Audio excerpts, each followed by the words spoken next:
একটু ভিডিও করে দেখায় যারা হচ্ছে চার্ট প্যাটার্নের ওপর হচ্ছে যাদের অতটা কনফিডেন্স নেই। এইখানে হচ্ছে সব থেকে ইম্পর্টেন্ট জিনিস হচ্ছে যে এইটা হচ্ছে পুট কল রেশিওর মধ্যে যে অঙ্ক কষার ব্যাপারগুলো আছে, এইগুলো হচ্ছে মেন জিনিস। যে মার্কেট হচ্ছে যে কোনটা গ্রিন ক্যান্ডেল হলো কোনটা, এগুলো কোনো যায় আসে না। মার্কেটে হচ্ছে এ দেখুন, আমি আপনাকে দেখিয়ে দিচ্ছি। ফার্স্ট টার্গেট দেখুন 47,963 হাই মেরেছিল। তো এই হাইটাকে কোনো মতেই ব্রেক করবে না। আর প্রত্যেকটা যে এটা গ্রিন ক্যান্ডেল হচ্ছে বলে আপনি প্যানিক হয়ে যাবেন যে মার্কেটে কলে এন্ট্রি করবেন বা সরে যাবেন, তা নয়। এখানে হাই মেরেছে আর এটা লাস্ট টার্গেট দেখুন আপনার এখানে লেখা আছে যে 47,666-তে যাবে।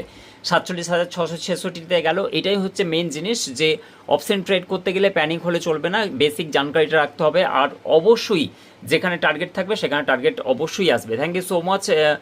এই ধরনের টার্গেট পেতে গেলে আশিকদার সঙ্গে জুড়ে থাকতে হবে এবং অবশ্যই এখন ফ্রিতে আপনাদেরকে টার্গেট দিচ্ছি, অবশ্যই আপনারা সেই লাভ ওঠান।